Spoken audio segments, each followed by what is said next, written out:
पंचकोसी परिक्रमा अपने चौथे पड़ाव उद्यालक ऋषि के आश्रम नुआंव पहुंची। शनिवार को यह यात्रा नुआंव पहुंची और यहाँ लोगों ने सबसे पहले माता अंजनी और हनुमान जी की विधि विधान से पूजा अर्चना की। लोगों ने दीपदान किया और फिर भक्ति भाव से खिचड़ी, चोखा आदि का प्रसाद ग्रहण किया। मौके पर दूर दराज से श्रद्धालु पहुँचे हुए थे और वह पूजन अर्चन के बाद प्रसाद ग्रहण कर खुद को धन्य समझ रहे थे।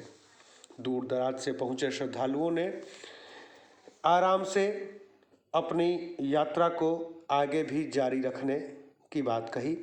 उन्होंने बताया कि पहले दिन अहिरौली से शुरू हुई यह यात्रा दूसरे दिन नारद आश्रम यानी कि नदांव पहुंची थी। तीसरे दिन यह यात्रा भार्गव ऋषि के आश्रम यानी कि भभुअर पहुंची।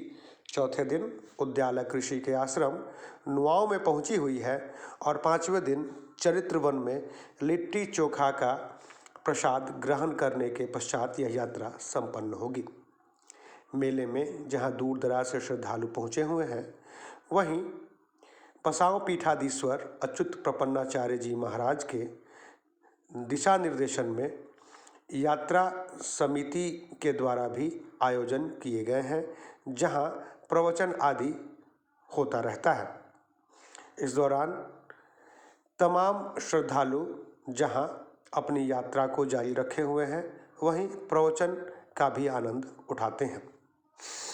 इसके अतिरिक्त यात्रा में दूर दराज से पहुँचे श्रद्धालुओं ने अपनी व्यथा बताते हुए कहा कि पंचकोसी यात्रा मार्ग के साथ साथ पंचकोसी पड़ाव की व्यवस्थाओं को भी सुधारने का प्रयास करना चाहिए। उधर केंद्रीय मंत्री सह बक्सर सांसद अश्विनी कुमार चौबे भी शनिवार को यात्रा में शामिल हुए। नुआंव में उन्होंने लोगों को संबोधित करते हुए कहा कि यात्रा के सभी पड़ावों को विकसित करने की उनकी योजना है।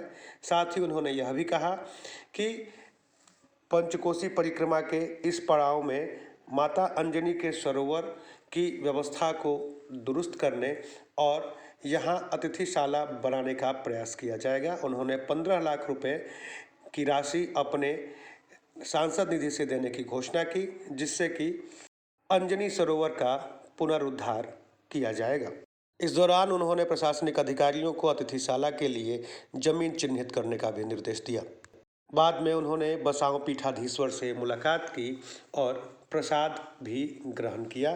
तत्पश्चात वह पटना के लिए रवाना हो गए।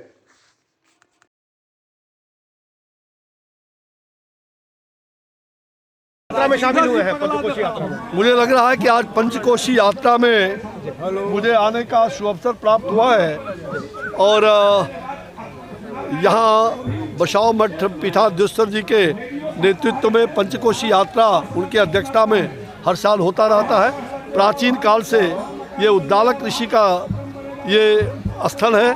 अंजना सरोवर भगवान हनुमान जी का ननिहाल, अंजना माता का ये धाम है और इस धाम में आकर के बहुत पवित्र आस्था के साथ जो श्रद्धालु, हजारों श्रद्धालु आकर के यहाँ रात बिताते हैं। मैं पिछले वर्ष भी आया था, अभी 2 वर्ष कोविड में उतना बड़ा कार्यक्रम नहीं हो पाया था।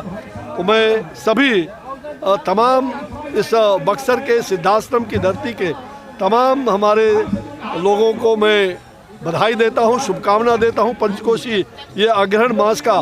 और मुझे याद है मामा जी ने मुझे एक बार कहा था, मैं पंचकोसी यात्रा के पहले रामलीला मैदान में आया था। उन्होंने मुझे कहा था, मामा जी ने, चौबे जी आपको आना है पंचकोसी यात्रा में। मैंने कहा कि मैं प्रयास करूँगा ज़रूर आने का। तो उन्होंने कहा आपको तो यहाँ आना ही है। ये ऐसे संत के मुँह से वाणी निकली थी जो सत्य हो गया। तो मैं आज यहाँ सेवक बन कर के हूँ और भक्ति भाव से पंचकोसी यात्रा का कैसे जीर्णोद्धार हो, इस घाट का जीर्णोद्धार कैसे हो, और तमाम बक्सर का राम कर्म भूमि न्यास भी बन चुका है और इसको मैंने प्रशासन से भी इस बार भी कुछ व्यवस्था पीने का, खाने पीने का, एग्जीबियनल और जिला प्रशासन से भी कुछ व्यवस्था हुई है। विशेष व्यवस्था तो यहाँ के पीठाधीश्वर जी ही बचाव मठ बराबर करते रहे हैं। अगले वर्ष मैंने सोचा है कि जो राशि मैंने पिछले बार सुपुर्द किया था वो केंद्र में कोविड के कारण वो राशि 2 साल से अभी तक हम लोगों को प्राप्त नहीं हुआ है, तो अगला राशि जैसे ही अभी प्राप्त होगा तो मैं उस राशि से जितने पंचकोशी क्षेत्र का कुछ जगहों पर मैंने बनवाया भी है थोड़ा, और जहाँ भी, और इस घाट पर एक बढ़िया यहाँ अतिथिशाला ज़मीन जो भी होगा, एक अतिथिशाला जिसमें सैकड़ों लोगों का रहने का व्यवस्था, पानी जल इत्यादि बिजली की सुविधा हो, और वह एक प्रारंभिक काम।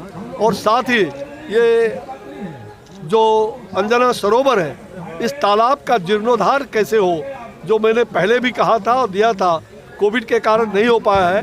तो इसमें जो भी राशि खर्च होगा, प्रारंभिक में 15 लाख की राशि मैं इसके लिए सौंदर्यीकरण के लिए प्रदान करने का मैंने तय किया है।